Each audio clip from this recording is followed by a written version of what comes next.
تشریف پر تشریف فرما مختلف مدارس کے ذمہ داران اور حاضرین کرام، ریت کے گھر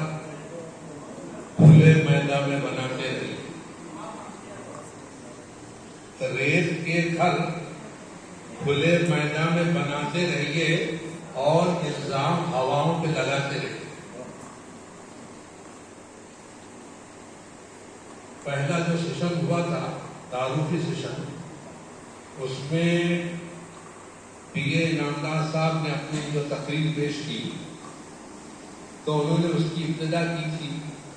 کہ تعلیم کے عنوان پر بات چیت چل رہی ہے اور سامنے بہت سارے تعلیمی یافتہ لوگ بیٹھے ہوئے، تو اس وقت میں ایک لمحے کے لیے سہم گیا، ایک دم دھڑکا لگا، مجھے ڈر لگا، مجھے ایسا لگا کہ تعلیم یافتہ کے بجائے صنعت یافتہ کام ہوتے تھے، لیکن اللہ کا شکر ہے کہ انہوں نے تعلیم یافتہ تھا۔ اور اس کے بعد جو ہے انہوں نے اپنے خطاب میں اس بات پر زور دیا کہ تعلیم کو حالات حاضرہ سے اور جدید تقاضوں سے اور روزگار سے مربوط کرنا چاہیے۔ یقیناً یہ وقت کی اہم ترین ضرورت ہے، اور ہمارے مولانا حذیفہ وسطانوی صاحب نے اپنے بیان میں کہا کہ بھئی تعلیم کا روزگار سے کوئی تعلق نہیں، روزگار کا جو تعلق ہے وہ تمام تر نصیب سے اور مقدر سے، وہ بات بھی بالکل صحیح ہے، وہ لیکن تعلیم کا جو تعلق ہے وہ ہے سلوک سے، برتاؤ سے، رویے سے۔ حضور صلی اللہ علیہ وسلم کی بعثت سے پہلے کا جو دور ہے،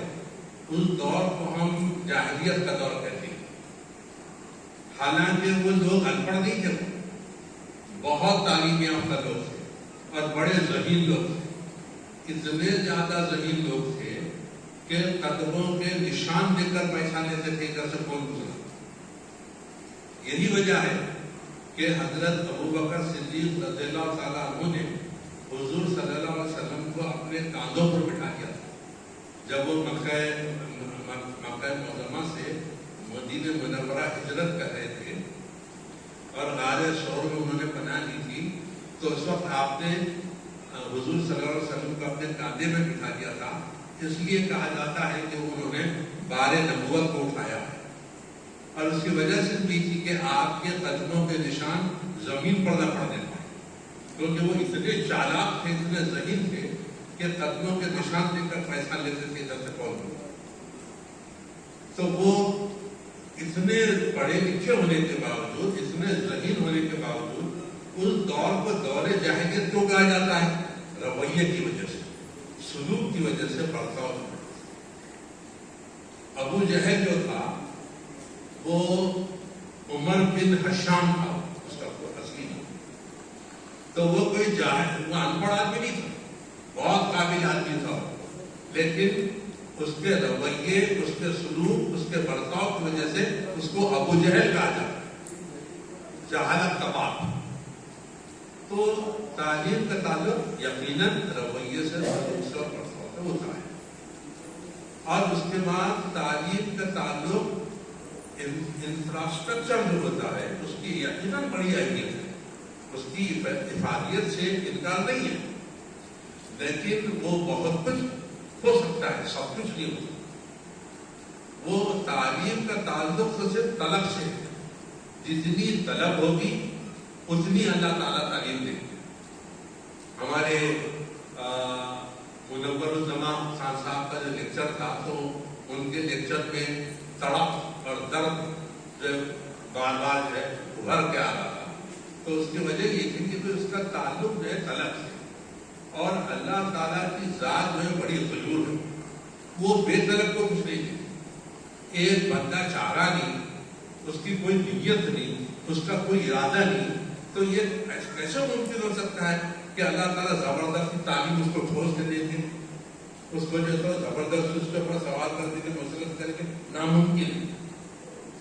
تو تعلیم کا تعلق یہ جو ہے تڑپ سے ہے، درد سے ہے، طلب سے ہے، اسی کے اوپر طالب علم کہا جاتا ہے۔ تو یہ جو ہے اب اس کا مطلب یہ ہوا کہ ایک تجویز یہ ہے کہ ایک عام بیداری کی ضرورت ہے۔ ماں باپ میں تعلیم کا کوئی اپنا شعور نہیں، سماج میں معاشرے میں کوئی اس کی کوئی خاص اہمیت نہیں، کوئی تڑپ نہیں، طالب علموں میں کوئی طلب نہیں، تو یہ جو ہے اپنا ایک ضابطے کی تکمیل ہو جائے گی۔ بڑے بڑے شہروں میں گستاخی کی معافی چاہتا ہوں، جتنے حضرات یہاں پر تشریف فرما تھے، تو حقیقت میں تعلیمی جو پسماندگی ہے، تعلیمی نہ صرف بیزارگی ہے، اس کا صحیح اندازہ ان لوگوں کو نہیں، کیونکہ ان لوگوں نے دیکھی نہیں کبھی ان کا دیہاتوں میں، غریبوں میں ان کا کبھی بہت کم گزر ہوا۔ بڑے بڑے شہروں میں رہتے ہیں، بڑے بڑے اداروں کے جو ہے اپنا وہ مالک ہے، بڑے بڑے پروگرام ہوتے ہیں، اوپر جو ہے بڑا اچھا نظر آتا، ایسا معلوم ہوتا تعلیمی ترقی ہوئی، وہ نہیں پہلے کے مقابلے میں ہے کچھ تھوڑا، لیکن نیچے جو حالت ہے وہی نیچے وہی گدڑا کا گدڑا ہے۔ تو وہ اگر جو ہے آپ دیہات گھومیں گے اور اس کے بعد جو ہے وہ غریبوں میں جائیں گے تو آپ کا اندازہ ہوگا تعلیم سے رغبت تو بڑی دور کی بات ہے، تعلیم سے بیزارگی، اور اس کے بعد آپ یہ بولیے کہ اللہ تعالیٰ کیسے تعلیم دے دیں گے، تو اس کا پورا تب دار و مدار انحصار و نیت و ارادے کے اوپر۔ اب یہ جو ہے کہ اب آپ یہ بتائیے کہ یہ جتنے گلف کنٹریز ہیں،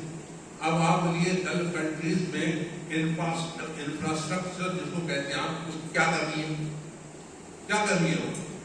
لیکن کیا ہم تعلیم میں سب سے پچھڑے ہوئے ہیں، سب سے جو گزرے ہیں،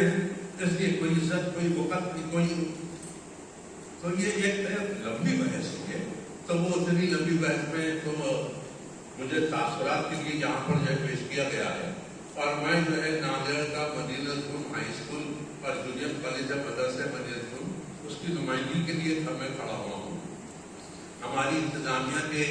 صدر عالی جناب شفیع احمد قریشی صاحب یہاں موجود ہیں، اور ہمارے معزز سفیر احمد خان صاحب بھی ہیں، میں بھی اس انتظامیہ کا حصہ ہوں، تو میں اس کی نمائندگی کے لیے کھڑا ہوا ہوں۔ بہرحال میری تجاویز یہ بھی رہیں گی کہ یہ جو جیسے آدم کیمپس کام کر رہا ہے، جیسے عقل کنواں کام کر رہا ہے، جیسے عبدالکریم سالار صاحب اپنے جلگوں میں کام کر رہے ہیں، تو یہ تھوڑا وسعت اپنے جو ہے تو یونٹ کو یہ وسعت دے، ایسے سینٹر اور بھی قائم کریں، کچھ اداروں کو گود لے وہ۔ اب اس کے بعد ہر کوئی آدم کے پاس اور یا ہر کوئی عقل کو جانے سے برا، مہاراشٹر ایسے بھی کوئی چھوٹی موٹی ریاست تو نہیں ہے، کئی جو ہے تو ممالک سے بڑی اسٹیٹ ہے، تو اس کے بعد جو ہے وہ تو یہ لوگ جو ہے اپنے یونٹ کو، اپنے مشن کو وسعت دیں، سب سینٹر قائم کریں، بہت زیادہ نہیں، جتنی آپ میں استطاعت ہے، جتنا اس کو خوبی کے ساتھ آپ چلا سکتے اتنا ہی صحیح۔ تو خیر بہرحال پھر کبھی ہوں گی انشاءاللہ، بات مکمل ہوگی، یار زندہ صحبت باقی، مجھے جو موقع دیا گیا میں اس کا شکریہ ادا کرتا ہوں۔ اللہ حافظ۔